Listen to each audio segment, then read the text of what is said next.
Hello friends, मैं नीता भास्कर आप सभी लोगों का अपने यूट्यूब चैनल पर स्वागत करती हूँ। और फ्रेंड्स, मैं हिस्ट्री और पॉलिटी दोनों की वीडियो लगातार अपलोड कर रही हूँ, जो जिसके क्वेश्चन चाहे टीजीटी पीटी का एग्जाम हो चाहे यूजीसी नेट का हो, सबके लिए बहुत ही महत्वपूर्ण है, वेरी इंपॉर्टेंट क्वेश्चन है। और आप चाहे पीसीएस का एग्जाम दे रहे हो चाहे किसी भी एग्जाम में ये सब क्वेश्चन आते हैं। और फ्रेंड्स, आपसे ये कहना चाह रही थी कि आप वीडियो को पूरा देखें। आप वीडियो को पूरा नहीं देखेंगे, लाइक नहीं करेंगे, कमेंट नहीं करेंगे, तो फिर मेरे लिए मुश्किल हो जाएगा चैनल को आगे बढ़ाना। और थोड़ा सा मुझे आप लोगों का प्रोत्साहन चाहिए चैनल को आगे बढ़ाने के लिए। और पीडीएफ आप लोग डाउनलोड कर लेते हैं और पीडीएफ पूरा देख लेते हैं, लेकिन अगर आप वीडियो नहीं देखेंगे पूरा तो उससे फिर चैनल को आगे बढ़ाना मुश्किल हो जाएगा। तो थोड़ा सा कृपया आपके सहयोग की ज़रूरत है। और फ्रेंड्स, बाकी मैं आप लोगों के लिए पूरा प्रयास कर रही हूँ कि आप लोगों को मैं अच्छी तरीके से जो भी पढ़ा रही हूँ आप लोगों को अच्छी तरीके से आप लोगों को उसका लाभ मिल सके। तो फ्रेंड्स, आज मैंने दिल्ली सल्तनत कला स्थापत्य और साहित्य का टॉपिक लिया और इसके जो भी इंपॉर्टेंट क्वेश्चन थे वो मैंने लिए हैं। और बस आपसे रिक्वेस्ट है फ्रेंड्स, अगर वीडियो पसंद आए तो उसे लाइक ज़रूर करें और कमेंट करें। कमेंट के द्वारा आप कुछ पूछ सकते हैं और उसे सब्सक्राइब कर लें अगर आप चैनल पर नए हैं। और वीडियो की प्लेलिस्ट में जाके आप वीडियो जो भी पुरानी वीडियो मैंने अपलोड की है अब तक, वो सारी वीडियो आप अच्छी तरीके से देख सकते हैं। वेरी इंपॉर्टेंट क्वेश्चन है। तो चलिए फर्स्ट क्वेश्चन पे चलते हैं। फर्स्ट क्वेश्चन, निम्नलिखित पर विचार करें। ठीक है, तुगलकाबाद किला, लोधी गार्डन, कुतुब मीनार, फतेहपुर सीकरी, इनको हमें क्रम वाइज देखना है कि इनका क्रमबद्ध कैसे है, ये कैसे बने हुए हैं। तो इसमें देखने पे हमें हमारा फ्रेंड्स राइट आंसर हो जाएगा बी।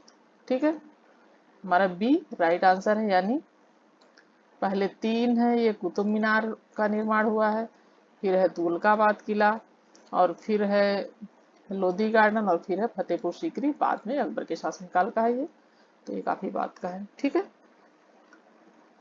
सेकेंड क्वेश्चन है, कीर्ति स्तंभ प्रशस्ति के रचयिता थे सोमदेव, जयता, नाथा, अभिकवि। तो दूसरे क्वेश्चन का हमारा राइट आंसर है फ्रेंड्स डी, यानी अभी कभी। ठीक है, थर्ड क्वेश्चन है फ्रेंड्स हमारा, चित्तौड़ का कीर्ति स्तंभ निर्मित हुआ था, किसके शासनकाल में निर्मित हुआ था? राणा कुंभा के, राणा हम्मीर के, राणा रतन सिंह के या राणा संग्राम सिंह के? तो थर्ड क्वेश्चन का राइट आंसर है ए, ये हुआ था राणा कुंभा के। ठीक है, ये राणा कुंभा के शासनकाल में ये निर्मित हुआ था कीर्ति स्तंभ। ठीक है, फोर्थ क्वेश्चन है हमारा, निम्नलिखित में से कौन सही सुमेलित नहीं है? अजमेर, कुअल अल इस्लाम, जौनपुर अटाला मस्जिद, मालवा जहाज महल, गुलबर्गा जामा मस्जिद। तो हमारा राइट आंसर है फ्रेंड्स ए कुअल अल इस्लाम, ये जो है दिल्ली में है, ये दिल्ली में है और ये सुमेलित सही नहीं है। बाकी जौनपुर में अटाला मस्जिद है, मालवा में जहाज महल है और जामा मस्जिद गुलबर्गा में। ठीक है, चलिए फिफ्थ क्वेश्चन देखते हैं। फिफ्थ क्वेश्चन है हमारा, सुमेलित कीजिए। सुमेल करना है, वास्तु शैली है एक तरफ है संबद्ध राजवंश जो उससे राजवंश संबंधित है। ये है हमारा मेहराब की निचली सतह पर कमल कली की झालर सर की। बी है अष्टभुजीय मकबरों का उदय विजयनगर। और सी है स्तंभों में बुद्धि गोई का प्रयोग खिलजी। और डी है झुकी हुई दीवारों के साथ विशाल मुख्य द्वार। तो इसमें हम जब फ्रेंड्स मिलान करेंगे तो हमारा राइट आंसर हो जाएगा ए, यानी ठीक है, ए का तो हो जाएगा थर्ड, मेहराब की निचली सतह पर कमल कली की झालर जो है ये खिलजी राजवंश से संबंधित है। ठीक है, और अष्टभुजी मकबरों का उदय जो है ये है तुगलक राजवंश से संबंधित, बी का 4 है। और सी का है हमारा सेकंड, यानी स्तंभों में जो बोधी गोई का प्रयोग होता था ये विजयनगर से संबंधित है। और डी है झुकी हुई दीवारों के साथ विशाल मुख्य द्वार। तो ये हमारा राइट आंसर क्या हो जाएगा? ए। सिक्स क्वेश्चन है, किताबुल हिंद रचना के प्रसिद्ध लेखक का क्या नाम था? ए है हसन निजामी, बी है मिनहाज उस सिराज, सी है अलबरूनी, डी है शम्स सिराज अफीफ। तो किताबुल हिंद रचना के प्रसिद्ध लेखक का नाम था फ्रेंड्स। 6 क्वेश्चन का राइट आंसर है सी अलबर्नी। किताबुल हिंद रचना जो थी वो अलबर्नी की थी। ठीक है। 7th क्वेश्चन है अमीर खुसरो का जन्म कहाँ हुआ था। ये क्वेश्चन वेरी इंपॉर्टेंट है और कई बार पूछा गया था, इसीलिए मैंने ये क्वेश्चन भी इसमें शामिल कर लिया है। तो राइट आंसर है फ्रेंड्स 7th क्वेश्चन का सी एटा में। ठीक है।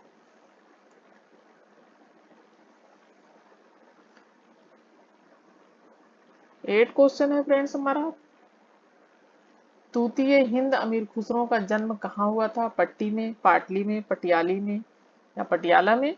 तो 8 क्वेश्चन का राइट आंसर सी है पटियाली में। ठीक है। जो जगह था वो पटियाली था।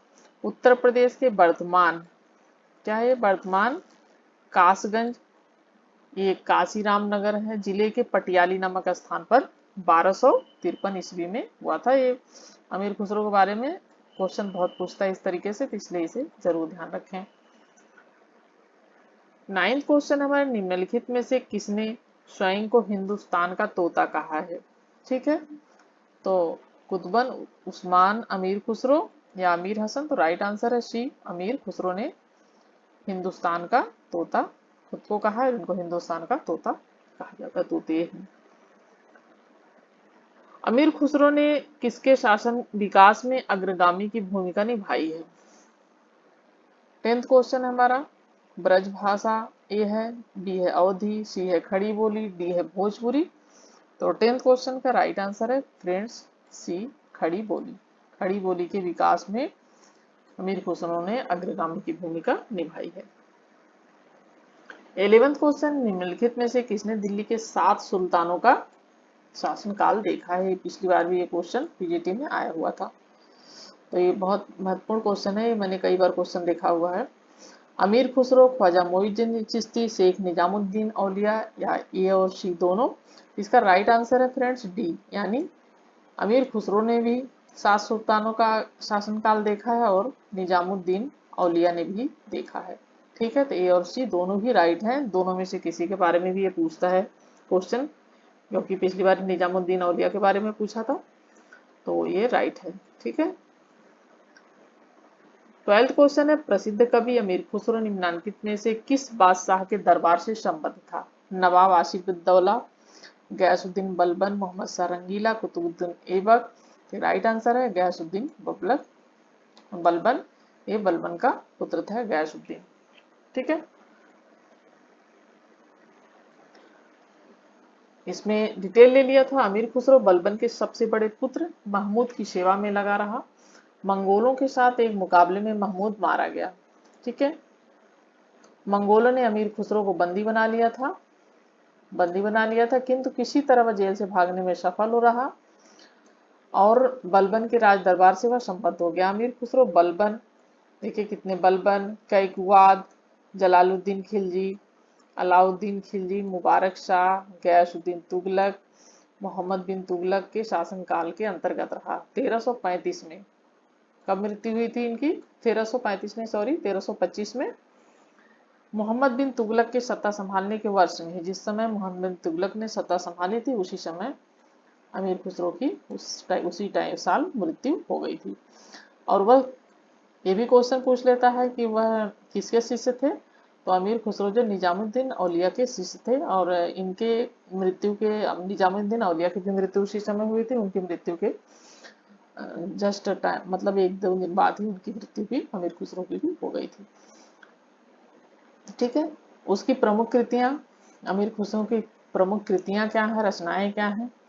मिफ्ता उल फुतूह, खजाइन उल फुतूह, तारीख अलाई जिसको कहा जाता है, आशिका, नू सिपसिलार और तुगलक नामा इत्यादि, ये जो है वेरी इंपॉर्टेंट है सब, और ये अमीर खुसरो की सब रचनाएं हैं। 13 क्वेश्चन है अमीर खुसरो किसका दरबारी कवि था। मोहम्मद बिन तुगलक का, अलाउद्दीन खिलजी का, शेरशाह सूरी का या हुमायूं का। तो 13 क्वेश्चन का राइट आंसर है फ्रेंड्स अलाउद्दीन खिलजी। अलाउद्दीन खिलजी का दरबारी कवि था अमीर खुसरो। अमीर खुसरो एक क्या थे, कवि, साहित्यकार, संगीतक। तो ये तीनों ही थे अमीर खुसरो। ठीक है। कवि भी थे, इतिहासकार भी थे, संगीतज्ञ भी थे।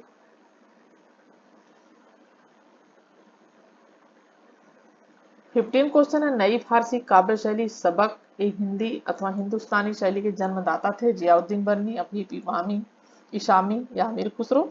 तो 15 क्वेश्चन का राइट आंसर है डी, अमीर खुसरो। नई फारसी काव्य शैली सबक ए हिंदी अथवा हिंदुस्तानी शैली के जन्मदाता माने जाते हैं अमीर खुसरो। 16 क्वेश्चन, हिंदी और फारसी दोनों भाषाओं का विद्वान था अकबर, तानसेन, अमीर खुसरो, बैरम खान। 16 क्वेश्चन का राइट आंसर है फ्रेंड सी, अमीर खुसरो,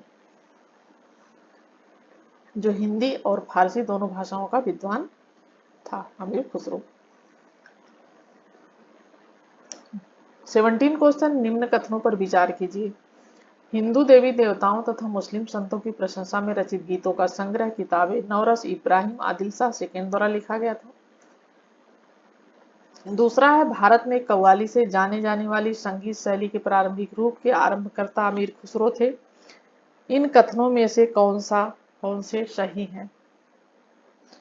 तो हमारा राइट आंसर है 17 क्वेश्चन का फ्रेंड्स सी, यानी 1 और 2 दोनों ही सही है। ठीक है, दोनों ही राइट है।